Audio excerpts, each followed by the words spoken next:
Thank you for joining another edition of Bumps and Thumps, the talk of wrestling. I'm Brian Ferguson. Today, my guest was in pro wrestling for over 30 years. He's won numerous tag team titles with legends like Roger Kirby and Nelson Royal. He was also an announcer for a number of promotions for over 20 years. In 1995, he opened a wrestling school and trained well-known wrestlers such as Matt Stryker, Shark Boy, Charlie Haas, Nigel McGuinness, J.B. Noble, and Umaga, to name just a few. Ladies and gentlemen, it is my pleasure to welcome Mr. Les Thatcher. Les, thank you for coming on Bumps and Thumps today. I appreciate it. No problem, Brian. Always a pleasure to talk wrestling. Can I just encapsulate all those 30s and 20s? And actually, I'm in my 61st year in this goofy business now. Wow. So I'm actually starting in my 62nd. My first pro match was July the 4th, 1960. I was 19 years old. Wow. Excuse me. Yeah. And so, yeah.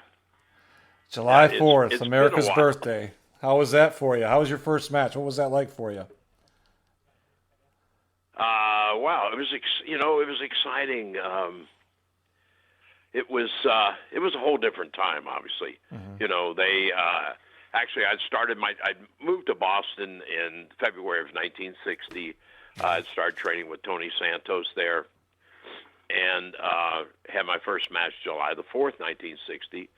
And most young guys today look at me like they think I'm nuts when I say, and they smartened me up to the business on July the 4th, 1960. In other words, nobody smartened me up the first 6 months.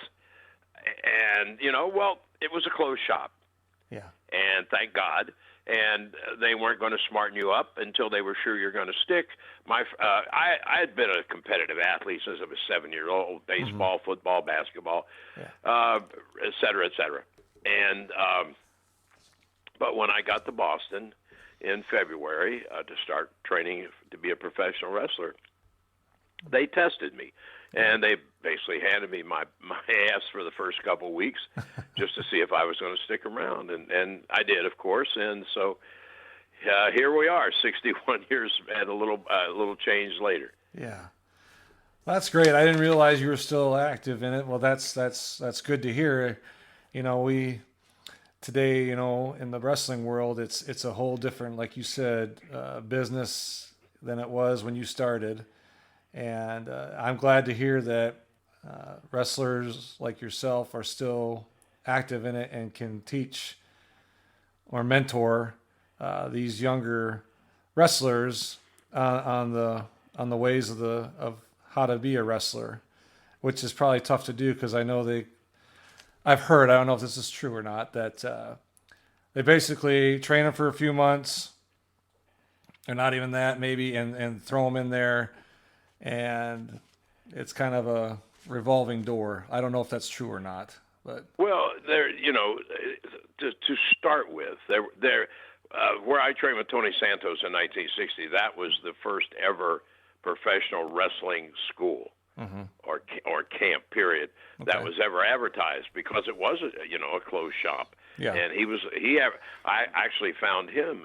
He advertised in Wrestling Review magazine. They'd done a story mm-hmm. that this guy in Boston was, helping young athletes who aspired to be professional wrestlers, et cetera, et cetera.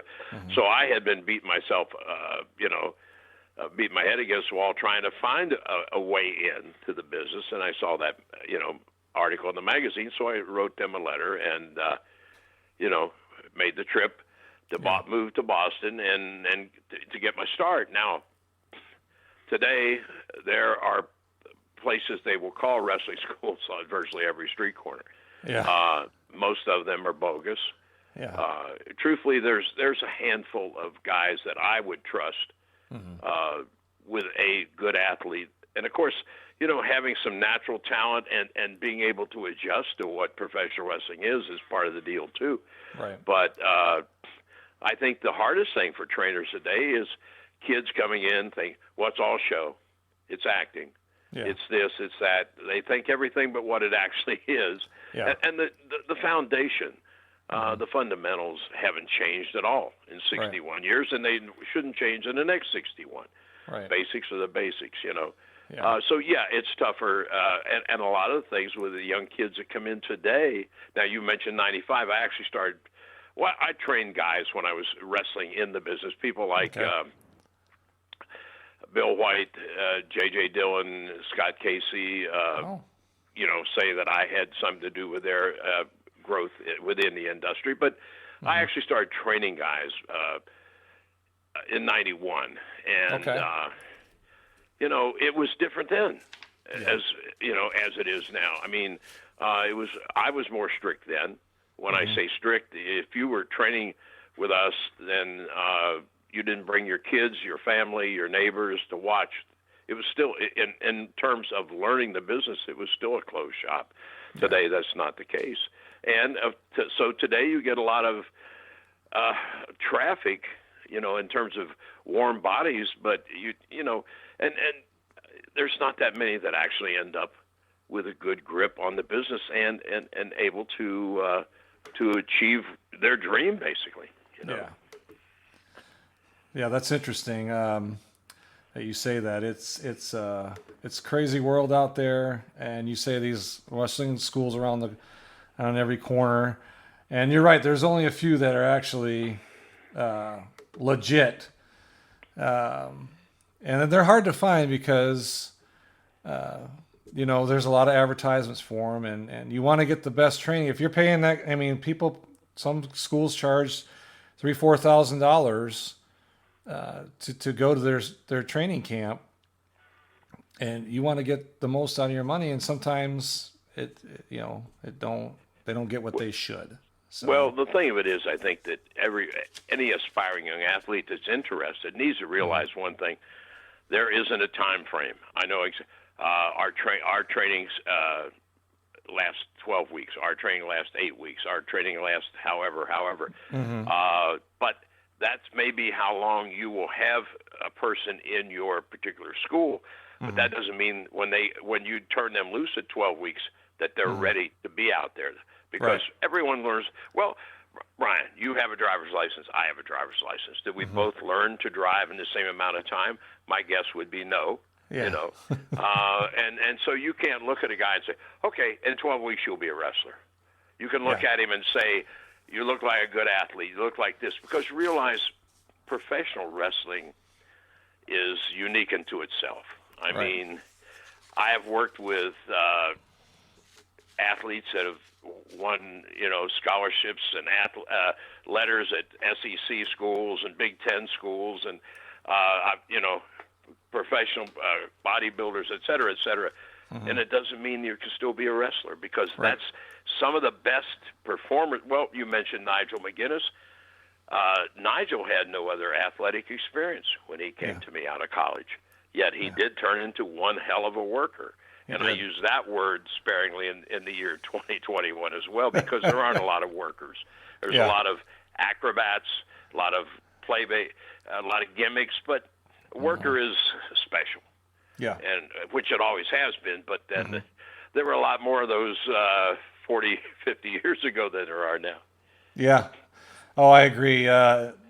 Today I watch it not as much as I used to, but there's a few out there that still you can see the workers, but you're right, and that's just because of the business. That's what the business has driven them into, doing the gimmick, whatever. Yeah, it's the thought now is it may not be broke, but let's fix it anyway. Right. And it never has been broke, to be quite frank with you. If you know how to draw a crowd, let's use movies as an example. Okay. A movie that won Best Dramatic Film, excuse me, my sinus has been drained, won Best Dramatic Film Academy Award in 1950. And a film that won Best Dramatic Award, Academy Award in 2021. The basics, the foundation of those two dramatic movies will be virtually the same. Now, over that period of time, technologies change, verbiage changes, costuming changes, et cetera, but the foundation for building that movie in 50 is the same as building that movie in this year. Yeah. And Yeah. wrestling should be, if you're training people properly, exactly the same as I just described those movies. Yeah. No, that's a good analogy of that. You got some good analogy. I will say that. That's very interesting. Let's talk about you. You grew up in Ohio, from what Right. I've read. What was your childhood like for you? Oh, I had a great childhood. My mother and father, I think I won the lottery, Brian, on Yeah. mothers and fathers. Yeah, they were supportive. Excuse me again. Yeah, they were children of the Great Depression. My dad had to quit school in the 9th grade to help support his family, and was managing a automotive repair shop at the time he was 16. My mother finished school.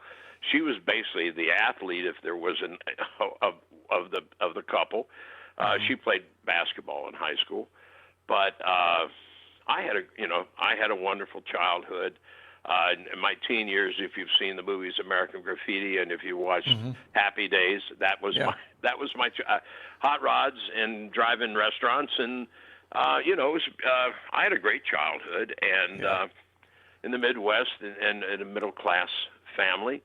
Athlete, like I say, I played all the ball sports.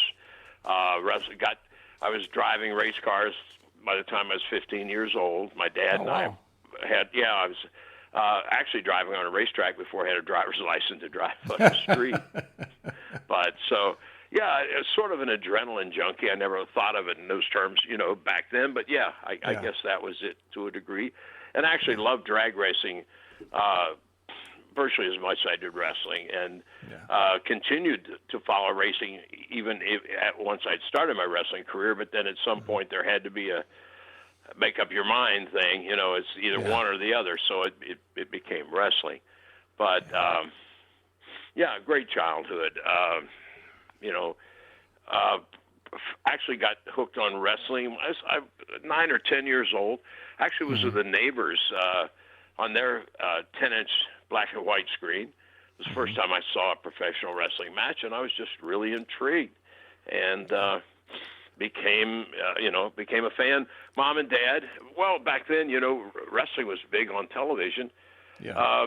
You're seeing a similar boom currently, but probably like back then, all these companies won't be around in 5 years, Right. or at least they won't be as prominent. Yeah. But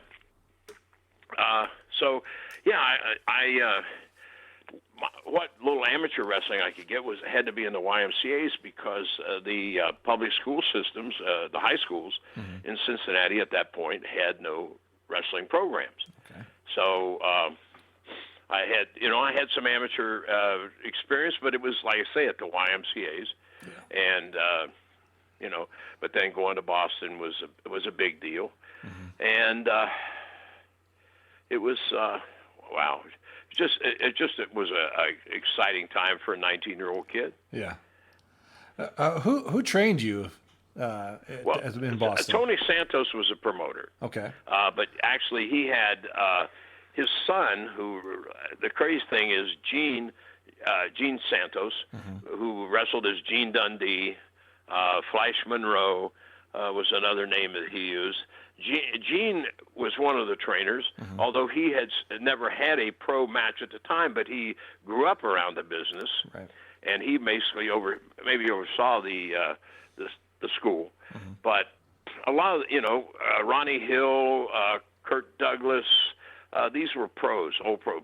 Bull Montana, these guys would come in, and so we had several guys that would come in and take part. Yeah. But Gene was there all the time, and actually, a crazy thing is, his first match in front of a live crowd, I had with him a year after I started in the business. Oh wow. Yeah. That's interesting. But and they didn't. When I said they didn't smarten us up, they did not. Yeah. They never told us never told me it was a work until the morning of July the 4th of that year of 60. But how they tried to teach us to work without telling us it was a work was they'd say, well, you and Charlie go through the holes switches. But now, look, you're not getting paid. Nobody's going to be a winner or loser. We're just going through the motions. So put a top wrist lock on, put a hammerlock on, put a headlock, but don't apply pressure. Right. So basically, they were teaching us how to work. I wish we could teach some of these kids how to work today because they're stiffer than boars. But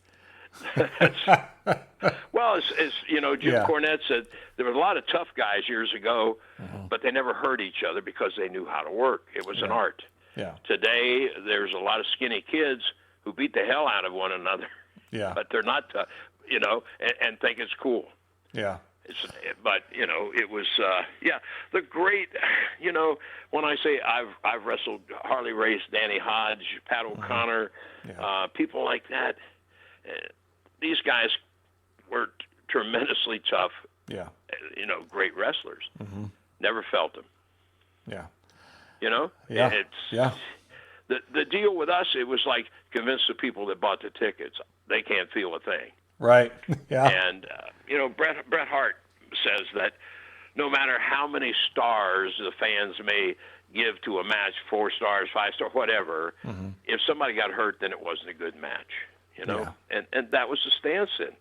Yeah. And it was the art as I learned it and as it should be practiced isn't much anymore, sadly enough.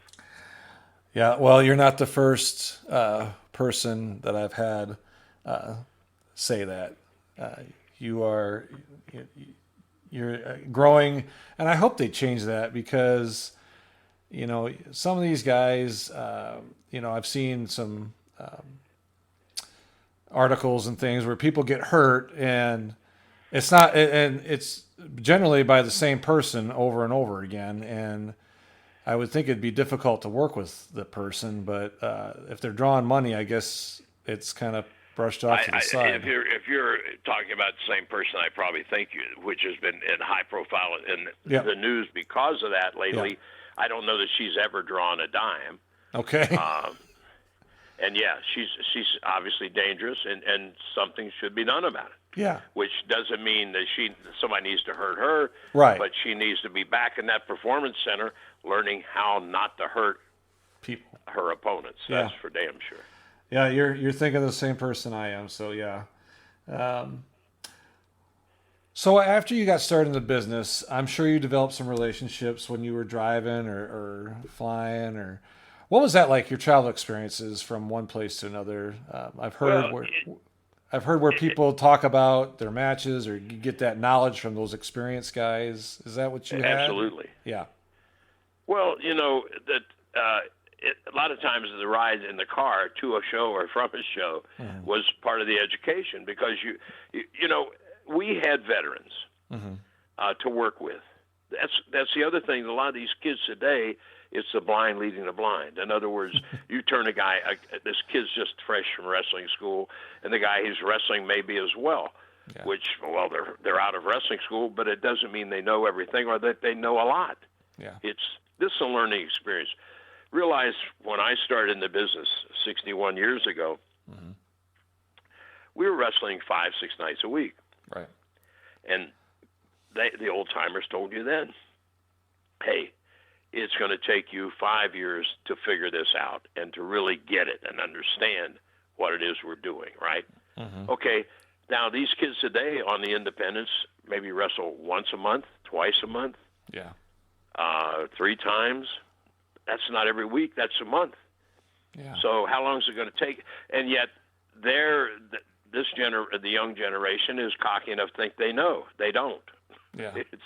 Everybody learns at a different pace, but to really understand this business, it takes more. And again, I don't know. My school when I had my place in Cincinnati, your fee was good for 6 months, and we trained those people 4 times a week. Yeah. And you need to be in the ring, and I tell young independents that too. You need to find a ring and be in it at least 3 or 4 times a week, if you can, even if it's not to work in front of a crowd, but just to run through matches with your friends or somebody else in the business. Because you can't learn timing, You can't get ring wind any place but in a ring, and you can't learn your timing and execution of things without doing it. It's a business of repetition. It's learning to react, not to stop. And if you have to stop and think about it, which I see a lot of these kids do now, because they try to plan everything in the back, which is quite utterly ridiculous, but they do it anyway. Yeah. Well, part of that is because I know WWE, because they have 12,000 cameras, they want to know where everybody's going to be at every second. But that's not the art of working. Yeah. If you and I are having a 3-fall match and we're going to go 50 minutes, then we need to know the finish of each fall, which may take a total of 6 minutes, and the other 44 we better be able to create on the fly. Yeah. Yeah. Again, you're not the first person I've had on this podcast to say that. I believe that's a lost art. I believe not just in wrestling, but a lot of other sports like baseball. I mean, I worked in baseball for a few years after I retired from the military, and I was just a security manager, but I would hear that these guys are basically spoon-fed everything, and they don't have to really think about nothing or create anything because it's all there for them. So they can't get creative. Like when you came, in my opinion, when you come up in wrestling, and even into the 80s, even into the early 90s, it was all basically you come up with the finish, and everything else was you called it during the match. The fly, right? On the fly, right? Sure. And that creative aspect, I believe, is what's really missing from. And well, now from there are good coaches that make their trainees learn to call. When I had my school, everyone that came out of there knew how to call a match on the fly. Now, if they changed that, here's the other thing too, Brian. This is a business, and I tell kids, look, I'm gonna teach you the proper foundation, the proper basics to become a professional wrestler, and help you grow as long as we have some sort of connection. Right. But if somebody offers you a 7-figure guarantee a year to act a fool, forget everything I taught you and act a fool. Yeah. Because, it's a business. Yeah. When I tell you I don't like a particular character, there's a chance I don't know that person, right? But I know the character and I don't like it. That's all. It's not personal, right? It's, if Brian is pretending to be, I don't know, a gas station attendant. I thought, damn, that's a stupid gimmick. Well, you don't like Brian? I don't know Brian, but I hate that. It's the character he's trying to play is nonsense, and I don't like it. So, but that's the other thing too. You mentioned gimmicks. Gimmicks got over better in our day. Yeah. And for the simple reason is everybody didn't have one. When Dusty passed away, some of the young guys that I knew would say, well, you were there when he was at the top of his game. And I said, yeah. And we'd talk about it. And I said, but the one thing they'll talk about is charisma and his promos. And I said, the one thing that helped Dusty immensely to get over that you don't even think about, you guys, what's that? He was the only Dusty Rhodes in the business. There weren't 10,000 of them. And everybody around him wasn't a gimmick. Yeah. Yeah, absolutely. The expression over and over and over and over that I've heard for 61 years is less is more. And that's less with 2 S's, not one, not my name, but with 2. And it's true. Yeah. Example. Are you married, Brian? I am.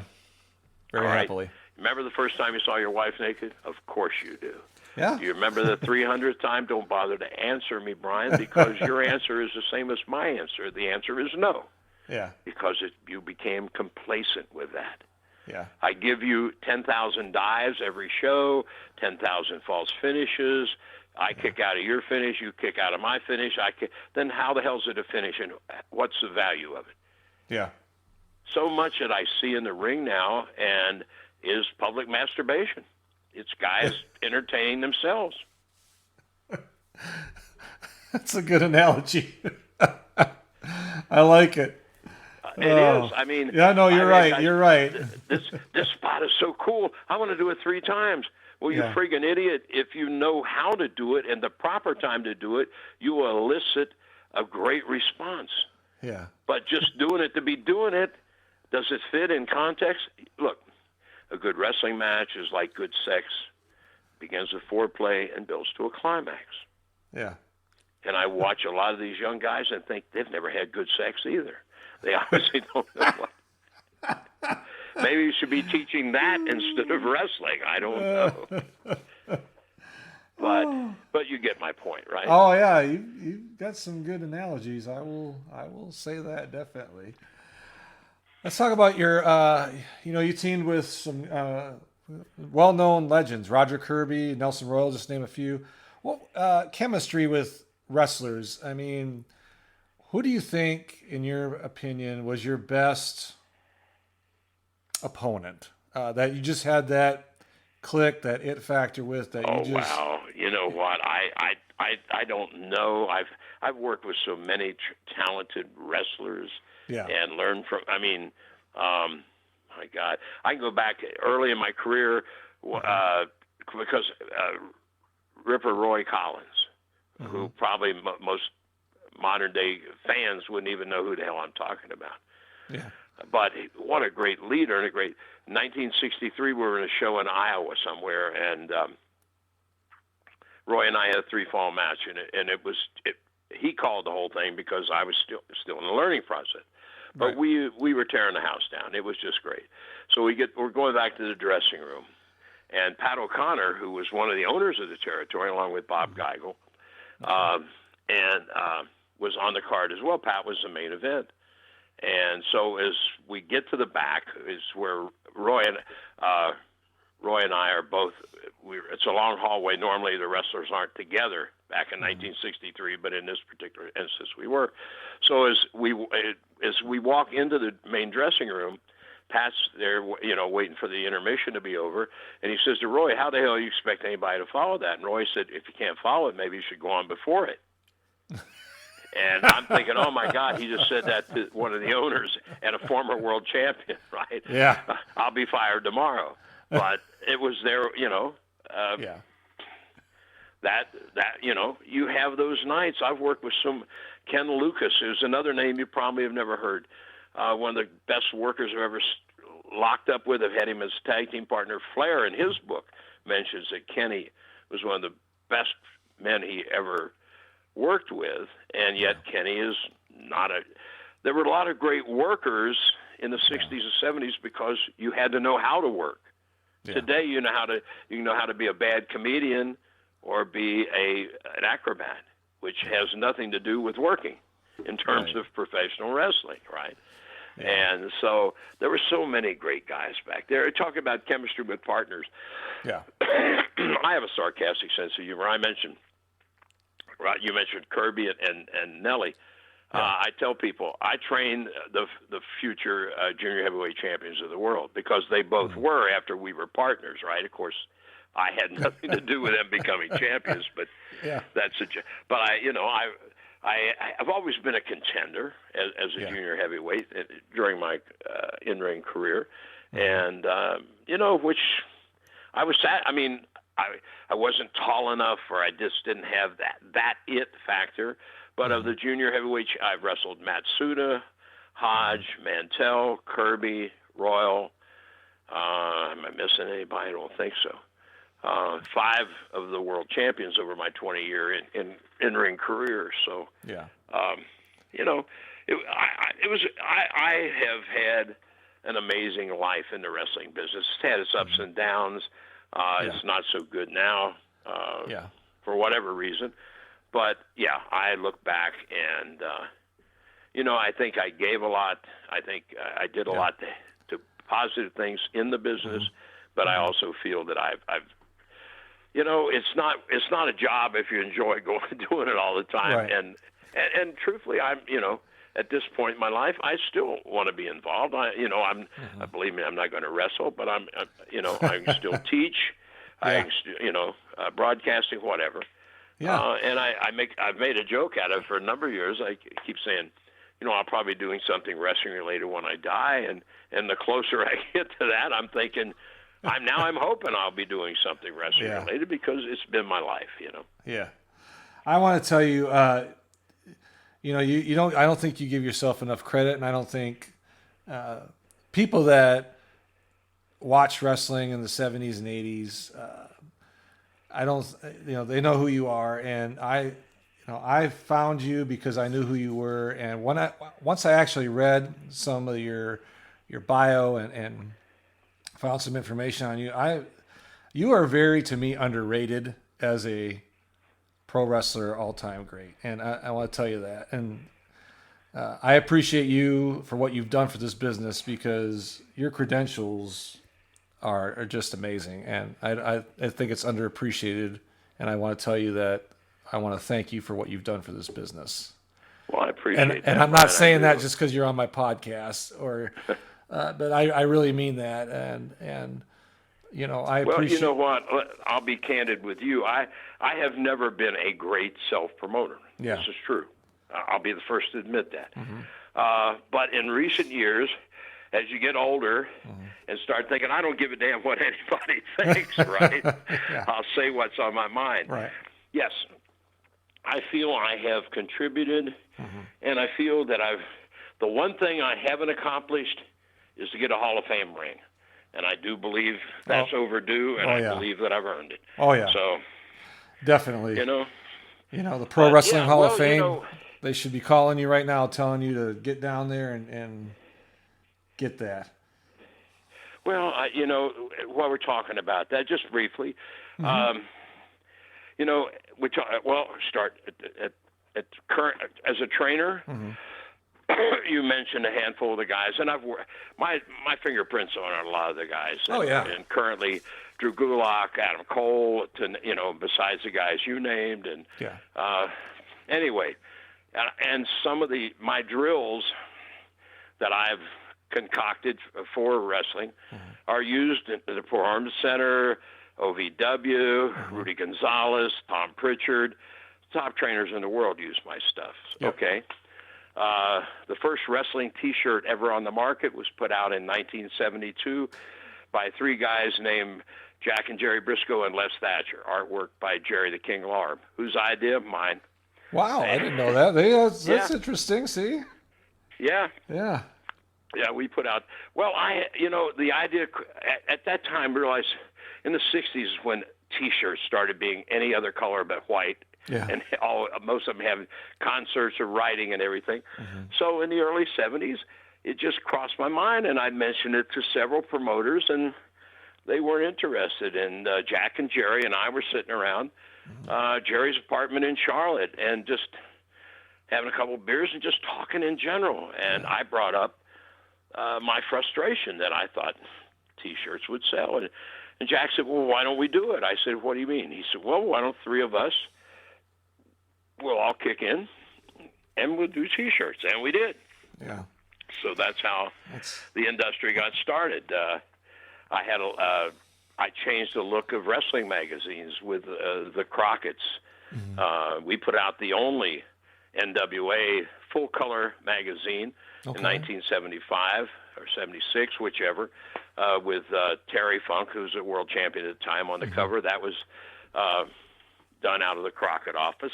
I did 5 issues of a similar magazine for WWF, Vince Jr. That was at the same time, and then I did Crockett's Mid-Atlantic. No one was doing artist-rendered theme covers. We did. No one is doing centerfolds. We did. Full color. We did. Wow. And so forth and so on. And, and then television, we're right here where I'm living currently in Knoxville. When Ron Fuller bought this territory in 1974, he called me and he said, I just bought the Knoxville territory, where I had been one of the top baby faces here in the late 60s and early 70s anyway. So anyway, he said, I know nothing about television. I want you to come in and develop me a TV show. You have carte blanche to, just make sure it makes sense. Yeah. So instant replay, split screen, a sit-down, low-key, pre-taped interview in the middle of your show. I had people telling me it won't work. Everybody does it now. Yeah. And we did it first in 1975 right here. So, then we can talk about the 4 Brian Pillman memorial shows. Mm-hmm. Yes. 98, 99, 2000, Let's talk about that. 2001. Did you? No, let's go ahead and talk about it. I mean, I've heard of it. You bought that because that 20th anniversary anthology is out with all 4 of those shows. Oh, I haven't bought it yet, but let's talk about it. I mean, obviously that was your idea. It was, yeah. I mean, I had a lot of help. Those shows, in 98, we figured I was going to do one show. Mm-hmm. And it just started growing from that point. I had Benoit and Jericho were going to be my main event. Mm-hmm. Of course, Steve Austin had been Brian's tag team partner and dear friend. He was going to show up. Tammy Sonny was coming.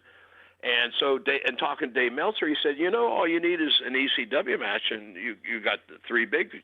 And I thought, gosh, I hadn't thought about that. I had never met Paul Heyman at the time, but Candido and I were buddies from him working Smoky Mountain. Mm-hmm. So I called Chris, and so I ended up with stars from all 3 companies under the same roof at the same time.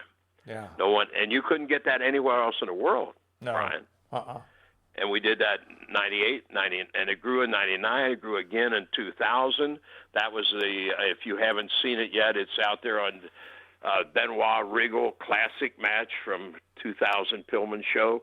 Okay. But anyway, we raised $120,000 for the Pillman family over the 4 shows. Oh, wow. And it was the only place in the world you could see ECW, WCW, and WWF/WWE all under the same roof on the same night.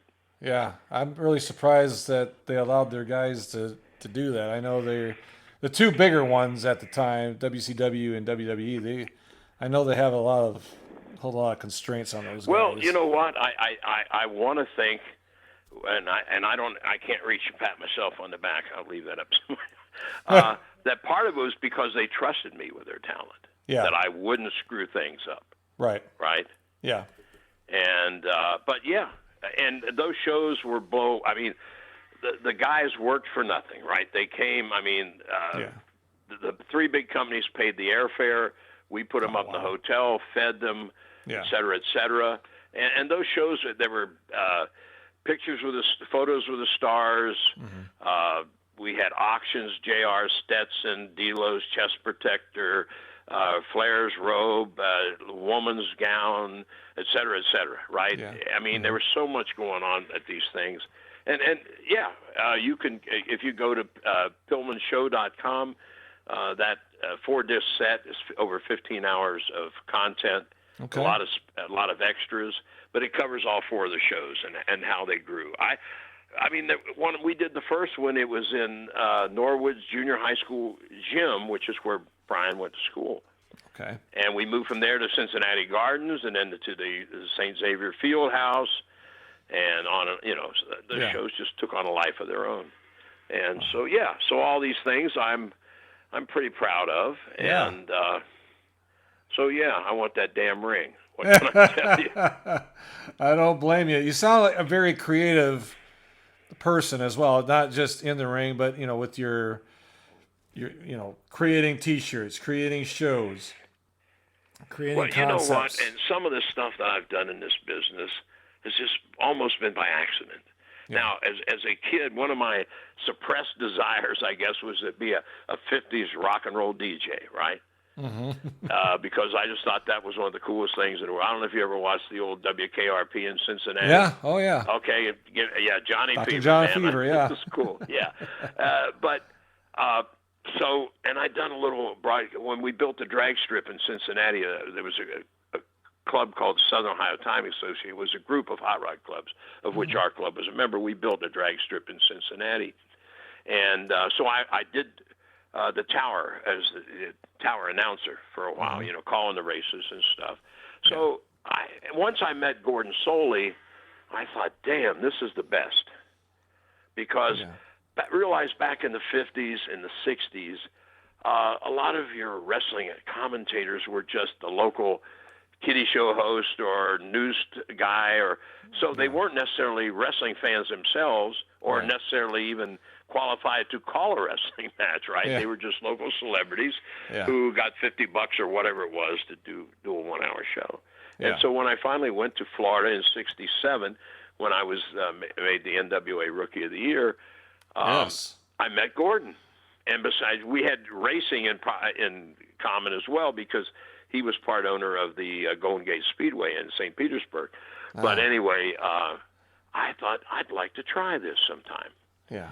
So I was wrestling for a former tag team partner and neighbor in Charlotte, Rudy Kay, who was promoting in the Maritimes up in eastern Canada. And he said, come on up and wrestle for me in the summer, the season for 1970. So I was up there doing that. And his,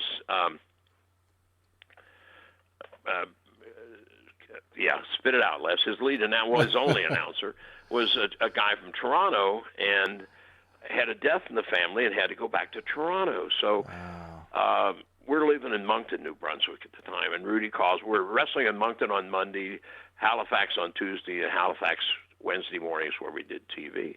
So he calls me, and he says, we're just talking in generalization. And finally he said, when we were running them down the highways in the Carolinas, you talked about how you might like to do wrestling play-by-play. And I said, yeah, I remember that. And he said, well, now, when you pack for Halifax tomorrow, bring a sport coat and a tie. And I said, why? And he said, because you're going to be my television commentator. And Rudy and his brothers were known as Rivers, right? Yeah. And so the first thing I'm thinking, right, I'm gonna bring dress clothes. I'm gonna get all dressed up and show up at the TV station. They're gonna say, we fooled you, right? Yeah. So he finally convinced me. No, unless I'm telling you that this is a fact. My guy had to go back to Toronto. He's going to be there for a while. Yeah. So I ended up. It was basically by accident. Yeah. And so I'd been interviewed on television, but I had never seen a format, never cued in or out of a segment in my life. And I started that Wednesday morning in Halifax in 1970. Wow. And so I was a natural at it, I guess, or good at it. Yeah. And so he finally came to me, and after a couple of weeks, he said, look, I'm going to leave him in Toronto. I want you to finish out the season. I'll pay you extra over and above what we've talked about, your guarantees for wrestling. Mm-hmm. And so I finished out the season. He wanted me to come back the following year and work in the office and produce the television, help write it, and so forth, so on, and just work in the office. But I only been wrestling 10 years at the time. Yeah. And I still had a few bumps, or a lot of bumps left in me, I guess. And still had things to prove to myself. So I passed on that. So ended up coming back in the Nashville office, then down into Florida. And from there, Danny Miller and I, Charlotte was looking for a number 2 babyface team behind Becker and Weaver. And the bookers in Tampa recommended Danny and I. But we both have worked the territory in the past. So anyway, we go in. And one day I'm in the office talking to Mr. Crockett, this is Jim Sr., and Lord Littlebrook is there, who had been up in the Maritimes with me in the summer. Right. And Brooks says to Mr. Crockett, why aren't you using Les? I can't do the English accent. Why aren't you using Les on your TV, Mr. Crockett? And Mr. Crockett looked at Brooke and he said, well, Brooke, he's on my TV. No, I don't mean as a wrestler. He was Rudy's commentator in the Maritimes last year and just did a great job. And Mr. Crockett looks at me, he said, I didn't know that. I said, well, I didn't think you cared, right? So that's how I worked into doing something with him, right? Yeah. And so that grew, and so, I ended up being lead broadcaster on the B show there.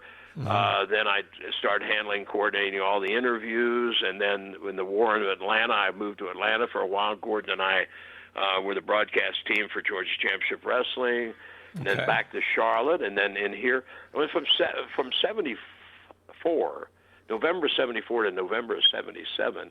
I was jumping back and forth between Knoxville and Charlotte. I had an apartment in Charlotte, my week would start there. I'd wrestle 3 nights a week there, but like I had my own cubicle at the office, and I'd go in, and George Scott and I and Gene Anderson would sit down and go over all the interviews that we were doing in Raleigh on Wednesday, and to coordinate those, and I'd make up my cheat sheets and this and that and the other thing, and wrestle a couple nights, do our TV on Wednesday, come back into Charlotte on Thursday, Friday morning, get on a plane to Knoxville. Ron picked me up at the airport, have lunch, go to his house, lay out the TV, wrestle in Knoxville Friday night, Knoxville TV on Saturday morning, spot show wherever on Saturday night, back on the plane to Charlotte on Sunday. And this went on from November 74 to November 77. I was past myself in the air, Brian. There I go. Here I come. Right? But I loved every minute of it. And the Crockett's gave me creative freedom with the promos, what George Scott did, and I had creative freedom with the magazines there. I had creative freedom with the television here, and I was tickled to death. I mean, I was. It was great. So, but that and well, the television thing. Ron needed something done, and I filled the bill with the T-shirts. We filled the bill with being a broadcaster. You know, it's just kind of being in the right place. Well, as a trainer, I was doing competitive bodybuilding till I was from age 46 to age 54, and training bodybuilders, working with Pearl Performance in Cincinnati. We worked with pro bodybuilders and pro athletes. Anyway, Bob Harmon, who was the original Beautiful Bobby, a Cincinnati boy, called me and excuse me, and said, "I have this guy's got a wrestling school here in town. I didn't even know this." And he's got some idiot as a trainer, and he's got to get somebody that knows what they're doing, so you know he can keep his doors open, because these guys may start leaving because this guy just is a complete fool. And I'm listening, and so I said, "Okay, question: why are you telling me this?" Yeah. "You're that guy." I said, "You're out of your mind." So he talked me into going to one of their shows, and it was the first independent show I'd ever seen, and I was horrified. My business has come to this. Excuse me. Anyway, saw this guy go out and get a chair, and I could tell by the way he was holding the chair, he didn't know what he was doing with it, and he cold cocked his opponent and left him basically, he was out on his feet. So I lean over to Bob, who's but sitting between myself and the guy that owns this school and this promotion, and I said, "That kid doesn't have a clue what he's doing with that chair. He could have, I'm sure he cold cocked him." I said, "How long has that kid been wrestling?" So Bob leans over to the guy that has a school and comes back and said he's been to like 6 practices. I said, "My God, he's got no business being in a match. Never mind using a chair on somebody." So I made up my mind, okay, I'm going to try this. So, and thank God, I fell in love with training and ended up opening my own place, and the rest is history, I guess. But all these things basically have just fallen in my lap, or come around by accident, you know. Opportunities, that's great. I want to talk you've been honored a few times. I've read that you at Cauliflower Alley Club awarded you their Art Abrams Lifetime Achievement Award in 2005. Yes. Now you also, if I read correctly, you were on the board of directors for there for a while. Was that correct? Yes, I was for a couple of years. How did you enjoy that? I would have enjoyed it more if it hadn't been so political. To be honest, quite honest with you. Harley and I ran training camps out there for 4 years as well. Okay. And they kept getting larger every year, and then they shut us down. It was a whole political thing as well. I won't get into that whole thing, but so what? We started the first year we did that. I think we had around 20, maybe 25 kids. Okay. And the last year we did it, we had 70. Wow. And the other good thing about doing it at Cauliflower Alley back then is hey, here's Harley Race and Les Thatcher running this school, and Scott Casey, because he and Nick Bockwinkel had a school in Vegas. Scott was helping out, but then Nick Bockwinkel comes by and throws in his 2 cents. Here comes Jack Briscoe. He throws in his 2 cents. Here comes Danny Hodge. So realize all the people that are in that, at that hotel during those 4 days. And so to get a shot at listening to, sitting in front of all those learning trees at the same time was great. But it politically, it ended up cutting our legs out from under us. So, it was, and it's, the horrible thing is the wrestling business is, there's always, that's the thing that I hate, if you want to use the word hate or disgusted with or don't want to be a part of, is the friggin' politics. Yeah. Right? Yeah. If I do something right, pay me a good fee and let me do it. Right? Yeah. I don't want to kiss your butt, and I don't want you to kiss mine. Yeah. And the magazine things that I did with the Crockett's was basically because they gave me my head. I mean, yeah. And don't get me wrong, Brian. I make a mistake at least once a day. I'm a human being, right? So I don't do everything right. Right. But I know my guidelines, and I look at it from working the territory days, whether I was doing magazines and TV and wrestling for Crockett's, or whether I was doing the same thing in Georgia for them, or here for Ron. I'm a hired gun. Yeah. You pay me right, and I'm a loyal employee, right? Yeah. Right. And I'm going to do the best I can, not necessarily for you, but for me, right? I've got a reputation I plan on protecting as best I can. So the corporate politics are even worse to me. Well, the boss's wife has dyed her hair red. Everybody's wife better get red hair. Right? Come on. Stop it. Yeah. It's that stuff just doesn't interest me in the least. Yeah. It's hire me to do my job. Right. And a funny conversation in '85 when Vince was just starting to build his thing into global power. George Scott was booking for him, and George and I had a great relationship in the Carolinas. So they called me and flew me up, and I went to Stanford to sit down with Vince and George, and they offered me to come in and oversee all the promos and all the interviews and coordinate them. And of course, at that time, those were done every night in soundproof tents in the back of all the Coliseums, and you might be out on the road, 8, 9, 10 days at a stretch. Right. And the offer was great. The money was good. There was hospitalization and et cetera, et cetera. But my dad had just passed away a couple years before. Yeah. I was living in Knoxville. My mom was just 4 hours away up I-75 in Cincinnati. And they wanted me to live in Stanford. Yeah. So that kind of, shut the deal down. I was involved in a couple of other things, projects. Yeah. So I turned them down because, they said, well, you move your mom to Stanford. No, I can't because she doesn't know anybody in Stanford to start with. Had they allowed me to continue living where I was at, and I probably would have taken the job, you know. But I passed on it, and, it is what it is. Did you ever work for the AWA, American Wrestling Association? I wrestled for him a few times. When Kirby and I were in Kansas City in '63, we went up there and worked a few TVs for him. Okay.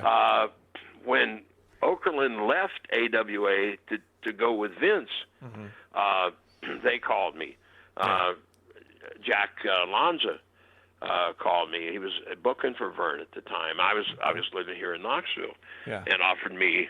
He said, Gene has jumped to Vince, and I said, yeah, I'd heard that. We're looking for a lead announcer to play-by-play, and we thought, your name came up. We want to make you the offer. And I said, you guys are taping every week, right? And he said, right. And I said, well, that'd get awful crazy flying me in every week. Oh, no, we want you to move here. I said, well, then that's the end of that deal. Yeah. I have no desire to winter in Minneapolis. I don't I've been blame there in the winter. Yeah. Have noticed, Yeah. I just, I understand the winters there are rough. I'm from Wisconsin, right next door, so Oh, okay. I understand it perfectly. I live in Missouri now, but when I was a kid, I'm an Ohio boy, so I'm not, Yeah. unfamiliar with snow. Right. But the difference between Cincinnati and Minneapolis is about 1.5 feet, I think, deep. So, it just, and parking my car at the Minneapolis airport, and I find out, okay, you got to plug your engine block into a heater. Okay, I'm good in Cincinnati or Knoxville, whatever. But that was so. I've had good I've enjoyed my run. I truly have, Brian. I mean, I think I've left a good legacy. I'm proud of my body of work. Yeah. I don't think any one individual thing that I've done would make me a Hall of Fame candidate, but I think collectively, yes, and I'm not afraid to say so. Well, I'm 100% agree with you, and I'm sure the people that are going to be listening to this on the podcast would agree too, especially when they go and look up who you are and what you've done. You should have been in the Hall of Fame years ago, in my opinion, and probably in the opinion of a lot of people. So if I had a vote, I'd say you're in. But well, thank you. Unfortunately, I do not. But if I ever hit the lottery and I can afford all you guys that are willing to vote for me, you'll do it. I'll buy you membership into the Hall's voting staff. Okay. Oh, all right. So one last question, and we'll let you go, sir. Is what are you doing now? What kind of projects are you working on? Well, I'm getting more. Well, I've been doing training camps, right? Of course, with the pandemic. Tom Pritchard and I did a weekend here in Knoxville. It's been 2 years ago this past August, but I'm available if someone would. I mean, I still can run weekend training camps. Okay. They can reach me, lesthatcher28@gmail.com if they're interested, and I'll send them out all the information and everything. Okay. But right now I'm getting involved with Ron Fuller, who we worked so well together here, during the 70s or Southeastern Championship Wrestling. Mm-hmm. And Ron's moved back to the area, and he has a YouTube channel now called Southeastern Rewind. Okay. And one of the things that you can catch he and I on there most Fridays, or it's posted Friday or Saturday, I think. Mm-hmm. We do a rewind review, which is he's putting up a lot. He's put up some of the Southeastern shows from here. He didn't save a bunch, sorry to say, but he came back here in '98 or in '88, excuse me, and started USA Championship Wrestling here in Knoxville. So he's running that show earlier in the week, and then he and I are sitting down and just kind of picking it apart, and talking about it, why the angle, why that storyline, how this is working, break down the booking for, whatever reason, analyze it a little bit and pick it apart some, Yeah. So, and so he does a weekly stud cast, right? Talking about, he was a Tennessee stud. But anyway, so starting October the 13th here in Knoxville, we're going to be doing a evening live studcast at Calhoun's on the River, which is a really nice barbecue.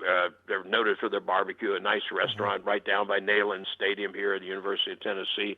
And the restaurant's very famous in this area. Anyway, we're doing a Wednesday night. We're going to start doing the second Wednesday night of every month. 2-hour live studcast, dinner with the stud. The first hour will be his normal studcast. The second hour will, Q&A with the fans who are in attendance. They get their meal, autographed picture of Ron and I. We're going to give away door prizes, which some of the door prizes will be wrestling collectibles, and Q&A session. Dinner is the Calhoun's barbecue buffet with coleslaw, beans, barbecue with all the different flavors, quality of sauces, iced tea, lemonade, also a cash bar. And it'll be for 2 hours from 7 to 9 at Calhoun's here on the River starting October the 13th. And if you're interested, you can go to tnstud.com. That's Ron's website. And click on Stud Store. Okay. and make your reservation there. It's $30, Okay. which covers your meal and everything, right? Wow. So That's a pretty good deal. yeah, I think so. Well, the meal is their food meal. is exceptional, and plus you get the autograph pictures and the chance to win some of the door prizes and stuff. So we're going to do that October and November and skip it December simply because of the holidays, Right. and start back in January of next year. But then next June, Brian, Yeah. June 3rd, 4th, and 5th, the first weekend, we are doing Southeastern Memories, celebrating the history of Knoxville's pro wrestling, which goes back Wow. to John Kazana's promotion, who Ron bought out. And the first man that I wrestled for here in 1968 was John Kazana. This is going to be at the historic Jacobs Building in Chilhowie Park. Jacobs Building is where we started wrestling back then.